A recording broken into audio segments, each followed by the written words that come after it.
जानते हैं कि अभी इसी जून के आपके लास्ट वीक में आपका 23 जून के करीब 23 जून में ही आपका सीजी टेट का एग्ज़ाम होने वाला है और उम्मीद करता हूँ कि आप सभी की तैयारियाँ हो चुकी होंगी। अब तो सब आप अपना रिवाइज़ कर रहे होंगे, रिवीजन कर रहे होंगे और अभी आपके लिए सबसे ज़्यादा ज़रूरी चीज़ है कि आप अपनी तैयारी और बेहतर करने के लिए आप प्रीवियस ईयर क्वेश्चन भी सॉल्व करें, जहाँ से भी क्वेश्चन मिल रहा है वो सब सॉल्व करें। इससे आपका पता चलेगा कि आपकी तैयारी कितनी है। ठीक है, वैसे ही हम आज आपके लिए जो प्रीवियस ईयर्स के क्वेश्चन है उसको सॉल्व करते हैं, मैथ्स के न्यूमेरिकल क्वेश्चन को। ठीक है, हम देखते हैं कि वो आपके किस टाइप के सवाल आए थे और किस टाइप से वो बनेगा। और वैसे कोई आपका टफ सवाल नहीं आया था, इजी था। आपको कोई बेसिक नॉलेज होना चाहिए और आपके क्वेश्चन आसानी से बनेंगे। ठीक है, तो हम अब आज जो सॉल्व करने वाले हैं हम वो आपका 2021 में आया क्वेश्चन है वर्ग 3 का, उसको सॉल्व करते हैं। देखते हैं हमारा पहला क्वेश्चन क्या है। इसमें आपका सिंपल सा दिया है, एक भिन्न दिया हुआ है भिन्न है आपका 3/16 को प्रतिशत में बदलिए। अब प्रतिशत में बदलने के लिए क्या करना रहता है, हमेशा आपको ये जानना ज़रूरी है कि हमेशा आपको उसको 100 से गुणा करना रहेगा। तो हम इसमें जब 100 से गुणा करेंगे तो ये हो जाएगा, प्रतिशत में चेंज करने के लिए हमको इसमें 100 से इंटू करना रहेगा। ठीक है, तो आप इसमें इंटू करेंगे तो ये हो जाएगा आपका 300/16, या इसको हम काट भी सकते हैं, 2 8 16, 2 15 30, फिर ये आ जाएगा 2 4 8, 2 7 14, 0, 2 दूनी 4, 2 35, यानी कि आ गया आपका 35/2। अगर हम इसको सॉल्व करेंगे तो ये आ जाएगा आपका 2 1 5, 2 7 14, 0.2 पंजे 1 मिनट, ठीक है, 2 आपका 2 3 6, 2 1 कम 2, 2 7 14, 1 0, 2 पंजे 10, मतलब आपका लगभग ये 18.7, ये 18.75, मतलब आपका आंसर ये होगा आपका, सॉरी 17 आएगा आपका 35 सही काटे हैं, 2 1 कम 2 15, 0 2 8 16, 2, अच्छा यहाँ 75 होगा, गलती यहाँ मिस्टेक है थोड़ा, इसलिए आंसर कैसे गलत आ रहा था। ये होगा आपका 75, तो यह आपका आ जाएगा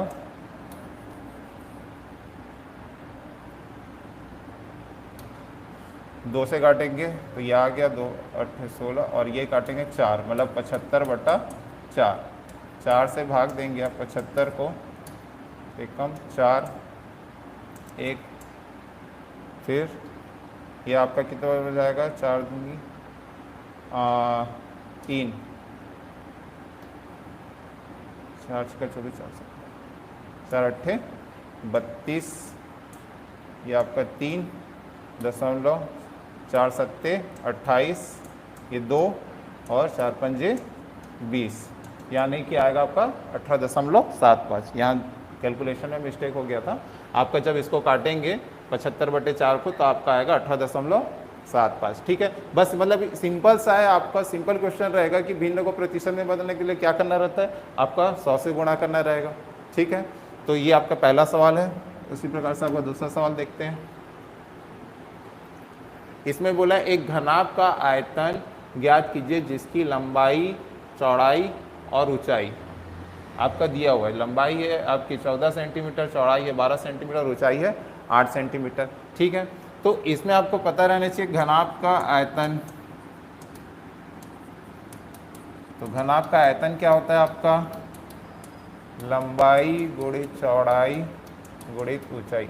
सबसे पहले आप ये ज़रूर तैयारी कर लेंगे कि आपको हर आपके टॉपिक में जो भी आपके जिस टॉपिक का सवाल आएगा उसके फॉर्मूले हमेशा बेसिक जो फार्मूला वो याद होने चाहिए। तो क्या है कि वो डायरेक्ट आपका फॉर्मूला भी पूछ सकता है, आपका इसमें पूछा भी हुआ है।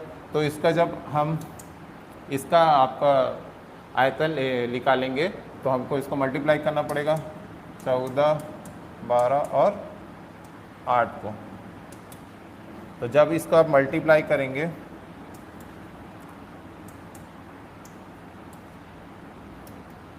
ये हो जाएगा आपका ये आ जाएगा आपका 1344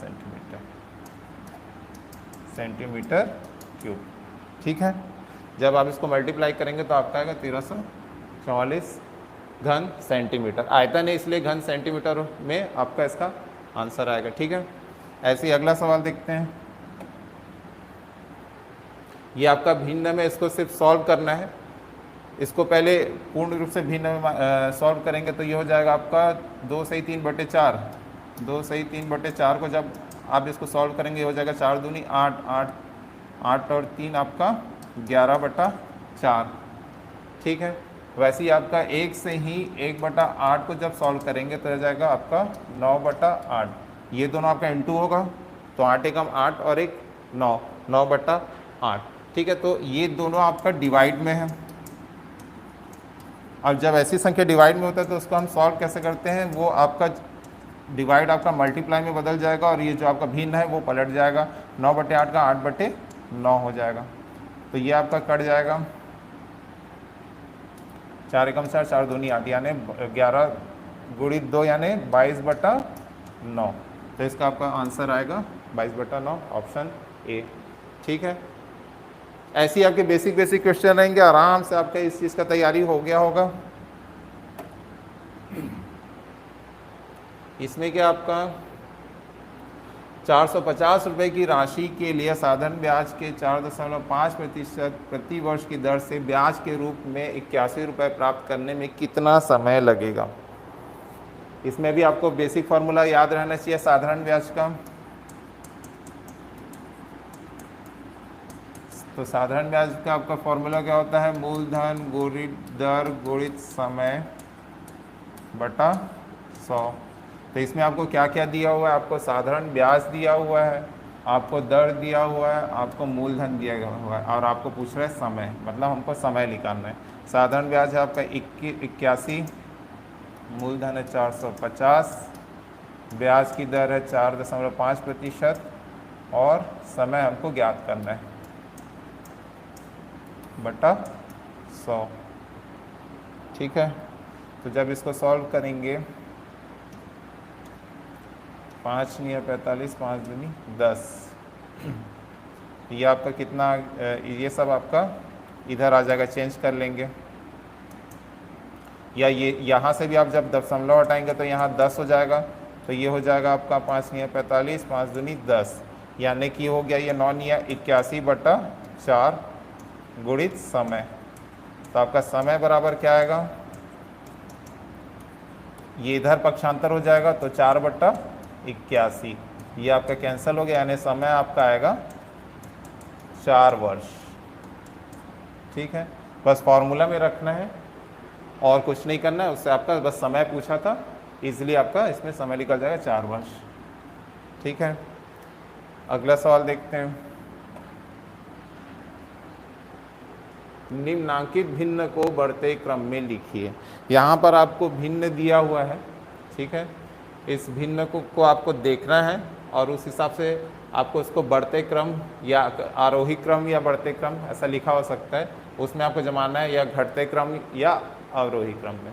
ठीक है, तो इसको सॉल्व करने के लिए सबसे पहले क्या करते हैं, हम जो इसका हर है उसका हम पहले एलसीएम निकालते हैं लघुत्तम समापवर्तक। तो यह आपका क्या है, हर इसमें 14, 4 और 11। इसका पहले हम निकालेंगे, पहले 2 से कर देंगे, 2 सत्ते 14, 2 दूनी 4, अच्छा ये 11 है,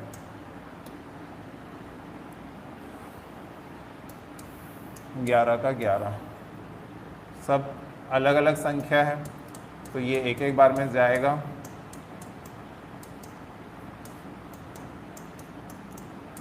ये हो जाएगा आपका 77 और गुणित 4, 2 दूनी 4, 11 सत्ते 77 हो जाएगा, 4 सत्ते 2, 4 सत्ते 28, 2 30, यानी इसका एलसीएम आएगा 308, यानी हम इसको लिख सकते हैं 308।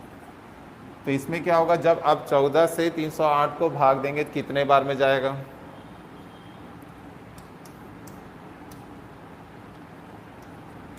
ये आपका जाएगा 2 बार में, 22 बार में। ठीक है, तो आपका ये है ना, 14 से भाग देंगे तो ये आपका आ जाएगा 9 गुणित 22 लिख सकते हैं हम इसको। मतलब आपका जो 14 वाला आपका आंसर है उसको हम 14 गुणित 22 भी लिख सकते हैं, तो 308 आ जाएगा नीचे। ठीक है, वैसे ही आप अगला वाला देखेंगे 4 को हम जब 308 से भाग देंगे, यहाँ पर मतलब इनका एलसीएम आया 308। ठीक है, तो जब 14 को 308 से भाग दिए तो कितने बार में गया, 22 बार में। तो हम अंश और हर में दोनों में आपका 22 मल्टीप्लाई कर देंगे। अब सेकेंड वाला भिन्न देखेंगे, उसमें 4 से डिवाइड करेंगे आपका 308 को, ये हो जाएगा 28,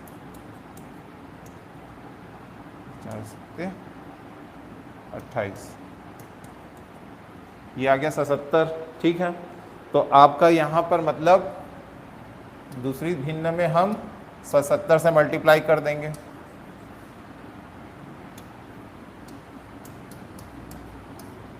फोर इंटू 7, और लास्ट है आपका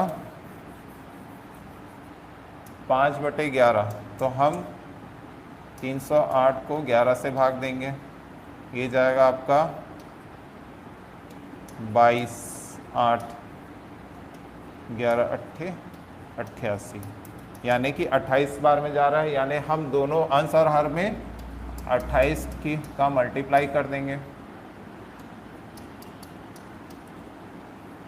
तो ये तो आपका जब मल्टीप्लाई हुआ तो आपका तो हर क्या होगा, समान हो गया, हर तो आपका 308 ही आएगा जब इसको मल्टीप्लाई करेंगे, तभी तो हम उसका एलसीएम निकालें। ठीक है, ऊपर वाली संख्या को इंटू करते हैं तो ये हो गया 9 दूनी 18, 1, 9 दूनी 18 और 1 19, इसमें 3 सत्ते 21, हाथ में 2, 3 सत्ते 21, 2 23, इसमें आपका 5 अट्ठे 40 की शून्य, हाथ में 4, 5 दूनी 10, 4 14, ये हो गया 308। अब इसमें हम देखते हैं कि सबसे बड़ी संख्या आपकी सबसे छोटी, बढ़ते क्रम में लिखना है यानी सबसे छोटी संख्या को लेना है, तो सबसे छोटी संख्या आपकी 140 है, उसके बाद 198, उससे बड़ी संख्या 308, यानी आपका ये किसका है, आपका 5/11 का, फिर आपका 9/14 का, फिर आपका है 3/4 का। मतलब आपका ऑप्शन है आपका सी, ये आपका बढ़ते क्रम में। ठीक है, 5/11, 9/14 और 3/4। मतलब इसको निकालने का आपका जो तरीका है वो है, सबसे पहले आपको हर का एलसीएम लेना है। ठीक है, तो एलसीएम आ गया तो आपका एलसीएम जितने बार में आता है उतना बार आपका हर, उसको आप 3 भाग दे देंगे, तो जितने बार में कटता है अंश और हर में इंटू कर देंगे। वही चीज़ आपको दूसरे भिन्न में भी दोहराना है। तो उसके बाद क्या है, हर तो आपका समान आ गया, उसके बाद देखना है कि कौन सी संख्या का, कौन से भिन्न का अंश बड़ा है, तो वो संख्या बड़ी होगी क्योंकि हर क्या है अब समान हो गया। ठीक है, तो ये आपका इस टाइप से बनेगा। इसमें दिया आपका अगला सवाल है, यदि दो संख्याओं का महत्तम समापवर्तक 15 तथा उनका लघुत्तम समापवर्तक 300 है तथा एक संख्या 60 है तो दूसरी संख्या ज्ञात कीजिए। इसमें भी आपको पता होगा कि पहले बेसिक फॉर्मूला है आपका क्या है, लघुत्तम समापवर्तक गुणित महत्तम समापवर्तक बराबर होगा आपका पहली संख्या गुणित दूसरी संख्या। ठीक है, तो हमको एक लघुत्तम समापवर्तक भी दे दिया, महत्तम समापवर्तक भी दे दिया, एक संख्या दिया, हमको दूसरी संख्या ज्ञात करना है। बस इस फॉर्मूले में जो आपके वैल्यू दिया उसको रखना है। तो आपका है 300 गुणित 15 पहली संख्या है आपका 60, दूसरी संख्या हमको ज्ञात करना है। ठीक है, तो दूसरी संख्या बराबर क्या होगा आपका, 60 को इधर पक्षांतर कर देंगे, 300 गुणित 15 बटा 60, ये 0 ये 0, ये हो गया आपका 30, 15 पंजे 75। ठीक है, तो आपका आंसर क्या होगा, ऑप्शन सी। क्लियर है, एकदम बेसिक। आपको फॉर्मूला हर टॉपिक का, अगर मैथ्स का आपका हर टॉपिक का आपको बेसिक फार्मूला याद है तो आपके सवाल बनने पूरी तरह से बनने के पूरे चांस हैं, क्योंकि आपका कोई टफ नहीं ये सवाल है, इजी बेसिक चीज़ों को ही पकड़ के आपका इसको सवाल दिया गया है।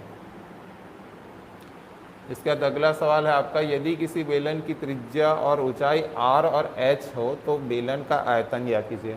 तो इसमें भी आपको वही है कि आपको आपके आप जो भी बेलन हो, घन, घनाभ, सबका फॉर्मूला याद रहना चाहिए। उसमें या तो वैल्यू दी होगी वो निकालना है, या तो सीधा आपका फॉर्मूला पूछ देगा। यहाँ पर आपका सीधा बेलन का फॉर्मूला बेलन के आयतन का फॉर्मूला पूछ दिया। ठीक है, तो आपको पता है कि बेलन का क्षेत्रफल होता है पाई आर स्क्वायर। ठीक है, सॉरी ये बेलन का नहीं, आपका पहले हम ऐसा बेलन बना लेते हैं, ये आपका बेलन है। ठीक है, मतलब नीचे में भी आपका एक वृत्त है, ऊपर में भी एक वृत्त है। ठीक है, तो आपका वृत्त का क्षेत्रफल में जब ऊंचाई को हम मल्टीप्लाई कर देंगे इसके क्षेत्रफल में, तो उससे हमको बेलन का आयतन प्राप्त हो जाता है। ठीक है, तो वृत्त का क्षेत्रफल आपका होता है पाई आर स्क्वायर। तो जब हम इसमें ऊंचाई को मल्टीप्लाई कर दें, जो आपकी बेलन की ऊंचाई होगी उसको, तो उससे हमको बेलन का आयतन प्राप्त हो जाता है। तो वही आपका जब इसमें मल्टीप्लाई करेंगे तो वो हो जाएगा आपका बेलन का आयतन। तो ये हो जाएगा पाई आर स्क्वायर एच। ये बेसिक फॉर्मूला है, फिर भी मैं आपको इसमें समझा दे रहा हूँ कि ये फॉर्मूला भी आपका कैसा बना है। ठीक है, तो ये आपका बेलन का आयतन का फॉर्मूला होता है पाई आर स्क्वायर एच, यानी कि आपका ऑप्शन सी। ठीक है, क्लियर है, फॉर्मूला आपको याद रखना पड़ेगा। अब ये आपका एक अनुपात समानुपात का सवाल है, इसमें हमको 3 संख्याएं दी है, चौथी संख्या हमको ज्ञात करना है। ठीक है, तो इसमें अनुपात समानुपात में जब 18:13.5, यानी हम इसको लिखेंगे समानुपात 16:x, यानी हम जब इसको लिखते हैं तो इसको 18/13.5 बराबर 16/x इस फॉर्म में लिखेंगे। ठीक है, तो x इक्वल टू क्या होगा आपका 16 गुणित 13.5/18। ठीक है, तो इसको पहले दशमलव हटा देते हैं, यहाँ पर हम 10 लिख देते हैं। ठीक है, ये आपका 13 है, 13.5। अब दशमलव हटा दिया तो वो हो गया 135। ठीक है, पहले हम 3 से कर देते हैं, 3 छक्के 18, 3 चौक 12, 3 पंजे 15, 5 निया 45, 5 दूनी 10, 2 एक कम 2, ये हो गया 2 अट्ठे 16। ठीक है, और 2 चौक 8, 2 तिया 6, 3 एक कम 3, 3 तिया 9, 4 तिया x इक्वल टू 4 × 3, यानी कि x इक्वल टू 12, 4 तिया 12। इसका आपका आंसर कितना आएगा, ऑप्शन बी 12। ठीक है, एकदम इजी सवाल है आपका, बस इसको आपको वैल्यू रखना है और आपका आंसर आ जाएगा। अगला सवाल देखते हैं। ये सब आपका आया हुआ क्वेश्चन है, पिछले प्रीवियस ईयर्स के क्वेश्चन हम सॉल्व कर रहे हैं। ठीक है, वर्ग 3 का जो सवाल है ये सब। ठीक है, इसमें है आपका एक सवाल, यदि ए किसी काम को 20 दिन में करता है, उसी काम को व्यक्ति ए और व्यक्ति बी दोनों मिलकर 15 दिन में करते हैं, यदि उनको पूरा काम करने के लिए 400 रुपये दिया जाता है तो दोनों का बंटवारे में कितना कितना आएगा। ठीक है, मतलब 2 व्यक्ति हैं ए और बी, ए अकेला किसी काम को करता है तो 20 दिन में कर लेता है, ठीक है। और जब ए और बी दोनों मिलके काम करते हैं तो वो 15 दिन में कंप्लीट कर लेते हैं। तो सबसे पहले हम ये निकाल लेते हैं कि बी उस काम को कितने दिन में अकेले कितने दिन में कर सकते हैं, ठीक है। तो हमको पता है कि ए अगर 20 दिन में कार्य करता है तो एक होता है आपका कार्य क्षमता। कार्य क्षमता मतलब होता है कि एक दिन में किया गया कार्य, ठीक है। तो वो ए की कार्य क्षमता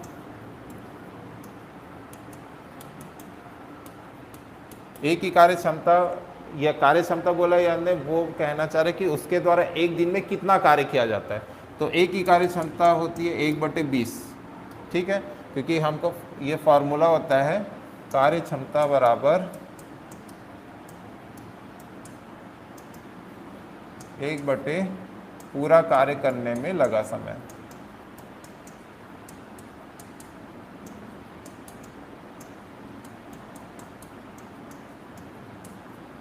कार्य क्षमता बोलो या एक दिन में किया गया कार्य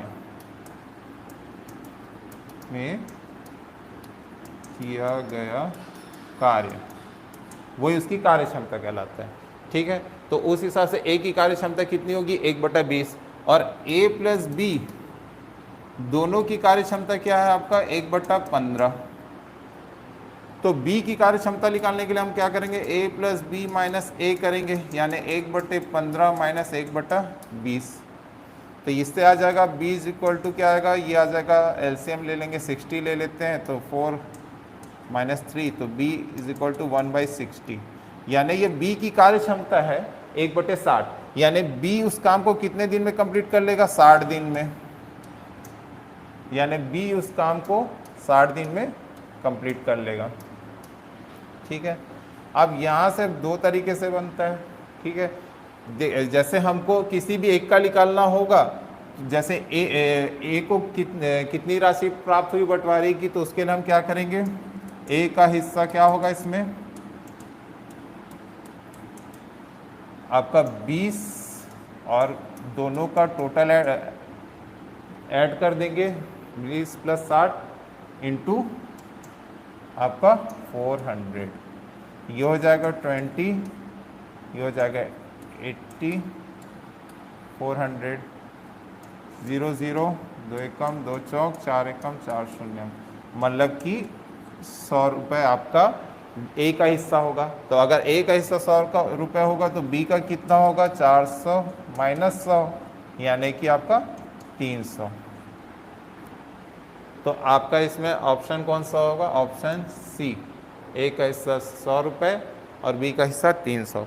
अगर इसको दूसरे तरीके से देखेंगे तो इनके कार्यों का अनुपात कितना है, जैसे 20:60 है, ठीक है। तो इसको हम जब सॉल्व करेंगे मतलब इनके कार्यों का अनुपात को हम x/3x भी लिख सकते हैं, और इस टोटल इसके कार्य के लिए हमको कितना रुपए मिल रहा है 400। तो ये कार्य का अनुपात जब जुड़ेगा यानी उसका टोटल कितना अमाउंट मिल रहा है 400। तो ये 4x = 400, x = 400/4, यानी कि ये आ गया x = 100। तो एक आपका कितना 100 और b कितना आएगा आपका 300, ठीक है। इस हिसाब से इस तरह से ये दो तरीके से बन सकता है, और भी तरीके से बन सकते हैं, मैंने आपको इसमें दो तरीका बता दिया है इसको सॉल्व करने का।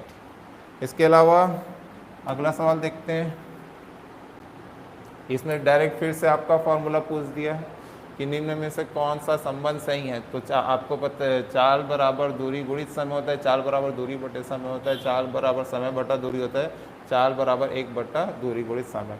फॉर्मूला ये वाला अधिकतर सभी को याद होगा, हम शुरू से पढ़ते आ रहे हैं कि चाल बराबर क्या होता है आपका दूरी बटा समय, ऑप्शन बी, ठीक है। किसी भी हम गाड़ी की स्पीड का जब आकलन करते हैं तो हम ये बताते हैं कि भाई वो उसकी स्पीड कितनी है 40 किलोमीटर प्रति घंटा, यानी कि इसका मतलब क्या होता है कि 1 घंटे में वो कितनी दूरी तय करती है आपका 40 किलोमीटर। तो ये आपका क्या हुआ दूरी हो गई, और ये क्या हुआ समय हो गया। अगर इस तरह से भी सोचे तो आपका फॉर्मूला आराम से याद हो जाएगा। ठीक है, तो ये आपका ऑप्शन बी। इसमें आपका क्या करना है, √6.4009 का मान ज्ञात करना है। तो आपको सबसे पहले 64009 का आपको रूट निकालना पड़ेगा। रूट निकालने की विधि, दो विधि होती है, एक गुणनफल वाली और एक भाग विधि होती है। तो हम भाग विधि से पहले हम 64009 इसका वर्गमूल निकाल लेते हैं। ठीक है, तो इसके लिए क्या होता है, पीछे से हम दो दो की जोड़ी बनाते हैं। ठीक है, अब इसको सॉल्व करते हैं, ऐसी संख्या देखते हैं जिसका उसी से गुणा करने पर या तो ये 6 आ जाए या तो 6 से कम हो। तो अगर 2 करेंगे 2 दूनी 4, तो वो 6 से कम है, और 3 से करेंगे 3 तिया 9, वो 6 से अधिक है, इसलिए हम क्या लेंगे 2 दूनी 4। इसको माइनस करेंगे, 6 में 4 गया 2, 2 और 2 क्या होगा आपका, यहाँ जोड़ना है इन दोनों को 4। अब जोड़ी जो है उसको एक साथ लिखेंगे। अब यहाँ पर जो संख्या लिखेंगे वहाँ पर वो संख्या लिखेंगे और उसका मल्टीप्लाई इन दोनों से करेंगे। तो आपको ये संख्या प्राप्त होनी चाहिए या इससे आपका कम आना चाहिए।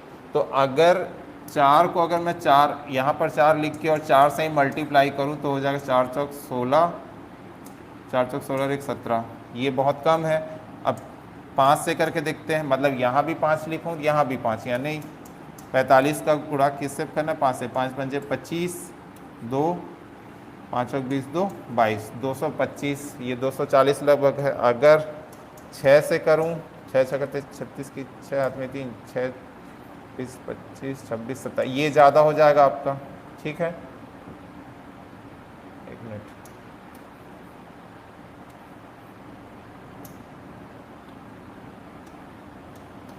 नहीं ये आपका इसमें से भी चला जाएगा। 4 है, 6 6 छक्का 36 की 6, 3 6 चौक 6 24 25 26 27, 276, इससे भी चला जाएगा आपका। ठीक है, 44 है ना, 40 है कि 40, ठीक है, 6 में 4 गया 2 4 2 और 1 4, 240। तो अगर हम इसमें मल्टीप्लाई करेंगे, 4 6 चौक 24 27,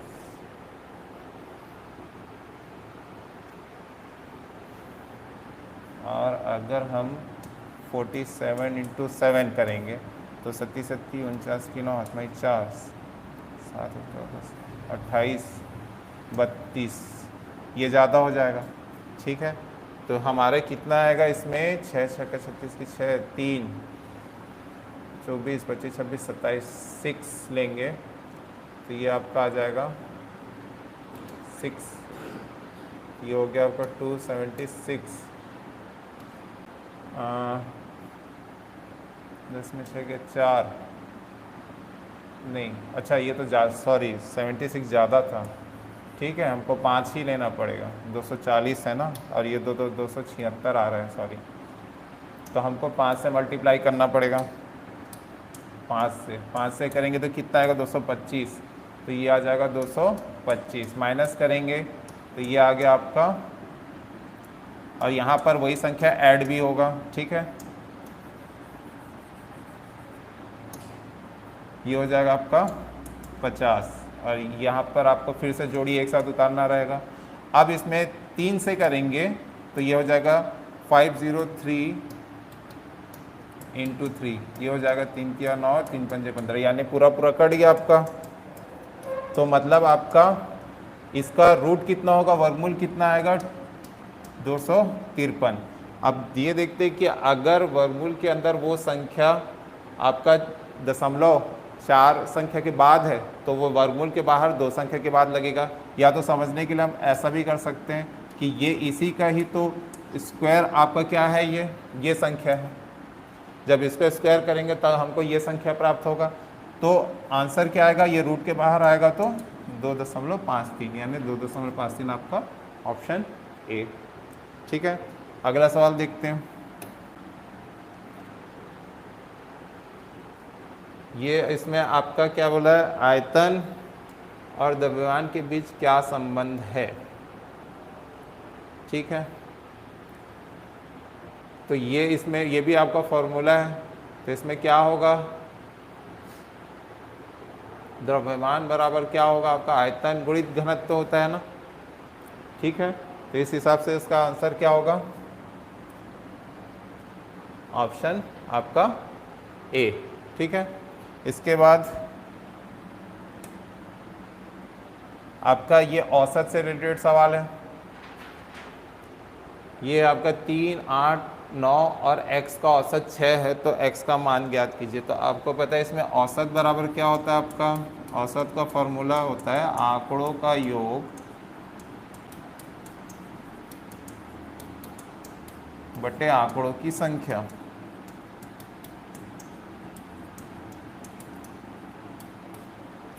तो यहाँ पर आपकी जो योग कितना होगा, इन सबको जोड़ेंगे 3 + 8 + 9 + x, और संख्या कितनी है ये 1, 2, 3, 4 संख्या है और उसका औसत है 6। तो इसको मल्टीप्लाई कर देंगे तो ये हो जाएगा 6 चौक 24, और ये हो गया आपका 8, 9, 17, 3, 20 x, ठीक।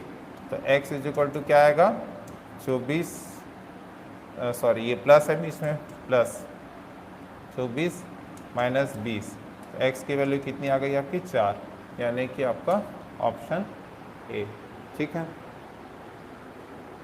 Option A. बस आपको जोड़ना है, x की वैल्यू निकालनी है, आपका आ जाएगा, ठीक है। एक आपका सवाल है कि 6 सेंटीमीटर 5 सेंटीमीटर माप के आकार के कागज़ के किनारे से 3 सेंटीमीटर 2 सेंटीमीटर माप का कागज़ का टुकड़ा काटा गया, तो बचे हुए कागज़ के टुकड़े का क्षेत्रफल ज्ञात कीजिए। आपका इसमें डायग्राम भी दिया हुआ है, उसमें आपको साफ साफ नज़र आएगा कि ये जो आपका जो कागज़ का टुकड़ा है वो एक आयत के आकार में है, ठीक है, जिसकी लंबाई आपकी 6 सेंटीमीटर और चौड़ाई आपकी 5 सेंटीमीटर है। तो उस हिसाब से इसका क्षेत्रफल कितना होगा, बड़े वाले कागज़ का हो जाएगा आपका क्षेत्रफल 6 × 5 यानी कि 30 सेंटीमीटर स्क्वायर, ठीक।